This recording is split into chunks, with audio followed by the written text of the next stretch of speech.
नाज़रीन, drama serial Chaalbaaz की next आने वाले एपिसोड में आप देखेंगे कि जब तबीयत खराब हो जाएगी असद के बाप की तो सारा का सारा इल्जाम लगा देगा आशिर असद के सर पर और कहेगा कि सब कुछ जो भी हुआ है ये आपकी वजह से हुआ है, आपकी वजह से बाबा की तबीयत इस कदर खराब हो गई है, सिर्फ और सिर्फ आपकी जिद और अना की वजह से। अगर तो आप ऐसा सब कुछ ना करते और इशिक को घर से ना निकालते तो शायद आज बाबा की हालत ऐसी ना होती जो अब है। इस पर कहेगा असद, तुम्हारा दिमाग तो खराब नहीं हो गया क्या आशिर? जो तुम मुझ पर इस तरह के इल्जाम लगा रहे हो। उस पर कहेगा आशिर का मैं कोई भी इल्जाम नहीं लगा रहा हूँ आप पर, बल्कि जो सच्चाई है वही बयान कर रहा हूँ। आखिर असद भाई आप अपनी गलती मानते क्यों नहीं है? बड़े होने का हरगिज़ ये मतलब नहीं है कि आप जो मर्जी किए चले जाएं और अपनी गलती भी ना माने।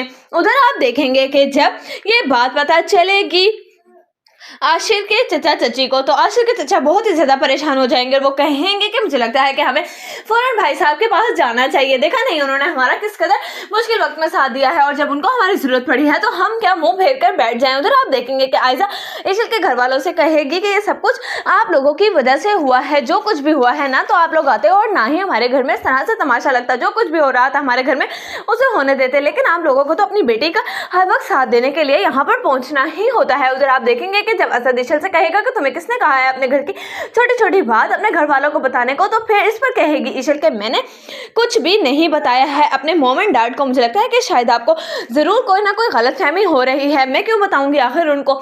जैसे ही हो जाएगा असद के बाप को तो वो कहेगा कि इशिल ने कुछ भी नहीं बताया है, बल्कि तुम जानते हो कि उस दिन इशिल की माँ का फोन आया था और मेरे ही मुंह से ये सारी की सारी बात निकल गई। मैं नहीं जानता था कि शायद इशिल ने अभी तक कुछ भी नहीं बताया है अपने घर पर, बस ये मेरी ही गलती है। उधर आप देखेंगे कि जैसे ही ये बात रोहान को पता चलेगी कि रोहान के बाप की तबीयत बिल्कुल ठीक नहीं तो वो फौरन से कहेगा नाया से क्या नाया, मुझे लगता है कि अब हमें वापस चले जाना चाहिए अपने घर, क्योंकि हमारा ट्रिप तो फिर भी हो जाएगा लेकिन मैं अपने अब्बू को इस हाल में हरगिज नहीं देख सकता हूँ। मुझे नहीं पता कि आखिर घर में क्या हुआ है। जैसे ही वो लोग घर आएंगे और उन्हें सारी बात के बारे में मालूम होगा तो इस पर रोहान कहेगा आयजा से कि मुझे लगता है कि आयजा भाभी ये सब कुछ आपकी वजह से हो रहा है, आपको कुछ दिनों के लिए चाचा चाची के पास जाकर रहना चाहिए। अगर तो आपके बहुत ज्यादा ही मूड स्विंग्स हो रहे हैं और आपको लगता है कि कोई आपको नुकसान पहुंचाना चाह रहा है तो मुझे लगता है कि शायद ये आपकी गलत फहमी है, इसके अलावा कुछ भी नहीं। इस पर आयजा कहेगी कि कहीं तुम्हारा दिमाग तो खराब नहीं हो गया रोहान, जो तुम मुझसे इस तरह से बात कर रहे हो। उधर अनाया बहुत ही ज्यादा खुश हो रही होगी कि रोहान